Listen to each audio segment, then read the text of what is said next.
Delphine Lingemann. Merci, Monsieur le Président, Madame la Commissaire générale, Mesdames les officiers et sous-officiers. Au nom du groupe démocrate, en cette journée internationale des droits des femmes, je vous remercie, Mesdames, d'être présentes parmi nous aujourd'hui pour évoquer la place des femmes dans les armées françaises et la DGA. Pour affronter des menaces plus nombreuses et plus variées, les armées ne peuvent pas se permettre de se passer de la moitié des talents de l'humanité, énoncé avec beaucoup de justesse l'ancienne ministre des Armées. Même si l'armée française est l'une des armées les plus féminisées du monde, après celle d'Israël, des États-Unis et de Hongrie, avec 16,8% de femmes, vous l'avez rappelé tout à l'heure, nous sommes encore loin de la parité. Nous pouvons saluer que la France ait mis en place depuis 2012 une politique en faveur de l'égalité favorisant l'intégration des femmes dans les armées, instauration des plans de mixité et d'égalité professionnelle entre les femmes et les hommes civils du ministère des Armées, mise en place de binômes référents mixité-égalité, création de la cellule Thémis. Ces mesures ont permis de faciliter l'intégration et les parcours de carrière des femmes au sein de nos armées. Toutefois, force est de constater que nos armées connaissent des difficultés de recrutement de femmes. Méconnaissance des métiers de la défense, a priori négative sur les possibilités d'évolution pour les femmes au sein des armées, manque d'attrait pour les carrières techniques et scientifiques, les explications sont nombreuses. Des associations comme Avec les femmes de la défense formées en 2016 travaillent à rendre visibles et audibles les femmes qui servent au ministère des Armées et à montrer qu'il est possible d'y faire carrière. D'autres, à l'instar de l'association Elle Bouge, que je connais bien, vise à promouvoir les carrières techniques et scientifiques auprès des lycéennes. Le niveau de mixité et d'égalité au sein des forces armées n'est hélas que le reflet des mêmes disparités dans le monde civil, où les stéréotypes de genre demeurent sur les formations et métiers techniques et scientifiques. Le constat est donc sans appel. Pour féminiser nos armées, il faut accentuer l'effort en matière de recrutement, de formation initiale et de formation continue. Les écoles de formation initiale ont progressivement ouvert leur concours aux femmes. Depuis la disparition des quotas pour les écoles d'officiers en 1998, des progrès ont certes été réalisés, mais les taux de féminisation restent toujours insuffisants. Cette situation se retrouve durant le déroulement des carrières, les femmes militaires accédant moins aux formations continues qui sont les préalables souvent indispensables à une évolution. Mes questions sont simples. Afin de féminiser nos armées, avez-vous défini des objectifs en termes de recrutement de femmes ?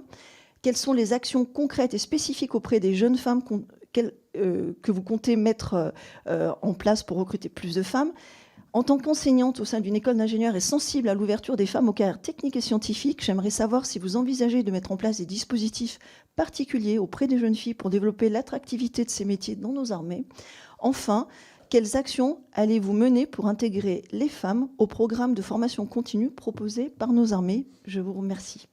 Mais j'allais dire, donc il y a une partie recrutement notamment qui a été portée par Delphine Lingemann.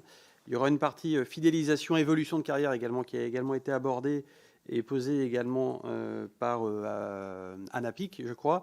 Et puis il y a la dernière catégorie qui est la catégorie des idées reçues qui ne sont pas les avis de notre collègue, mais ce qu'on peut entendre par ailleurs pour savoir si les femmes seraient capables d'autorité, de courage, alors que ce sont des qualités qui sont prêtées parfois aux hommes.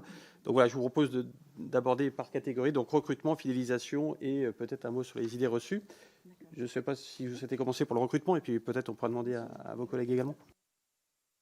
Oui, je vais essayer de ne pas monopoliser l'attention. Sur les questions de recrutement, c'est effectivement une vraie question et un vrai problème. Et il faut savoir que, par exemple, dans les écoles d'officiers sont majoritairement recrutées sur des filières scientifiques. Donc, ce n'est pas tout à fait le cas de Saint-Cyr, mais il y a quand même un gros poids du scientifique. Le problème du scientifique, c'est que nous devons faire avec le vivier que nous donne l'éducation nationale, c'est-à-dire pas énormément de femmes. Alors, ceci dit, nous ne restons pas les mains dans les poches. Nous avons une association au ministère qui est, par exemple, les combattantes du numérique. Ce sont des femmes, vous devez connaître. Voilà, donc des femmes des milieux SIC, donc les milieux informatiques, qui justement vont dans les lycées, vont dans les collèges pour démarcher les jeunes femmes. Je les ai d'ailleurs envoyées, je les ai mis en contact avec la Légion d'honneur. Et donc au mois de novembre, ils sont allés faire de l'information auprès des jeunes femmes de la Légion d'honneur. Et elles font ça dans l'ensemble des lycées. Vous savez que dans le cadre du 8 mars, il y a tout un travail de démarche sur l'intégration des femmes dans les métiers techniques du ministère. Donc énormément de choses sont faites, mais nous resterons quand même très liés par le vivier existant. Donc voilà. Mais nous contribuons à animer ce vivier et à essayer de faire bouger les femmes. Vous parliez aussi de formation continue.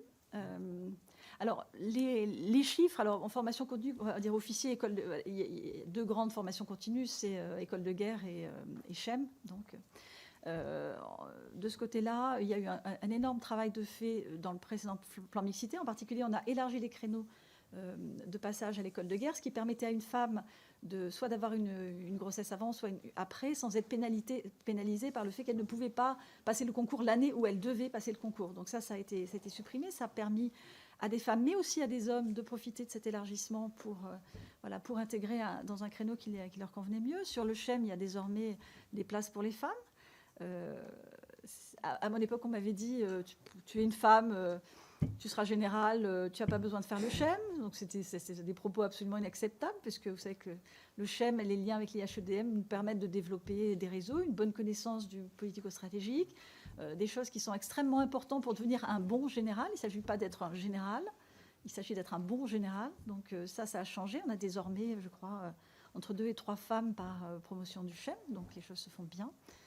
Donc voilà, il y a énormément de travail qui est fait. Et là encore, il s'agit de faire évoluer des mentalités, et pas dans la brutalité, parce que ces remarques-là, ce n'étaient pas des remarques méchantes, c'était vaguement sexiste, bien sûr, mais ça partait toujours d'un bon sentiment.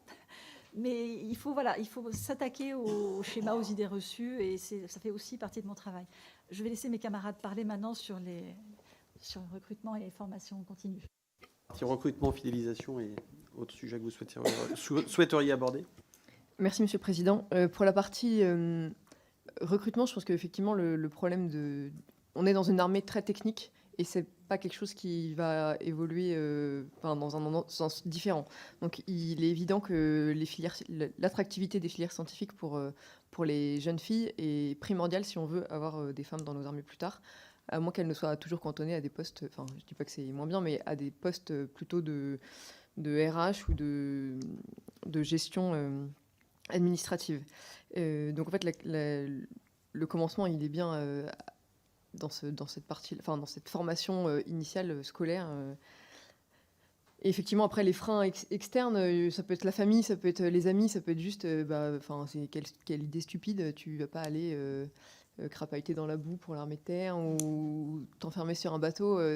C'est encore pas mal d'idées préconçues, et je pense qu'effectivement, montrer que c'est possible et que les femmes n'y arrivent pas moins bien pour d'obscures raisons, probablement.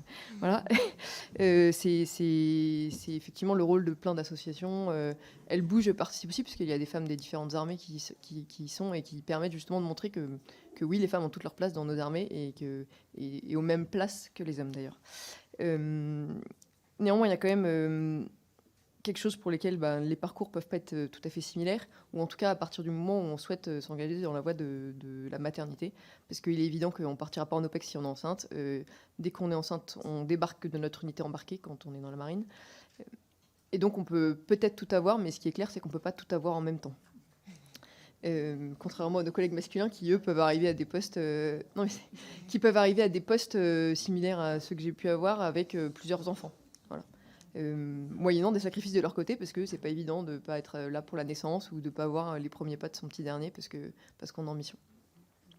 Donc ça, c'est des questions qu'il faut régler de façon personnelle, et c'est aussi des choses que les armées sont en train d'apprendre à accompagner, que ce soit pour plus de flexibilité. Oui, on apprend qu'une femme est enceinte, donc il faut la remplacer au pied levé, ce qui est absolument pas évident à faire au quotidien, parce que vous savez bien que le vivier RH est assez tendu aussi, donc il faut trouver des gens pour remplacer une femme qui serait enceinte.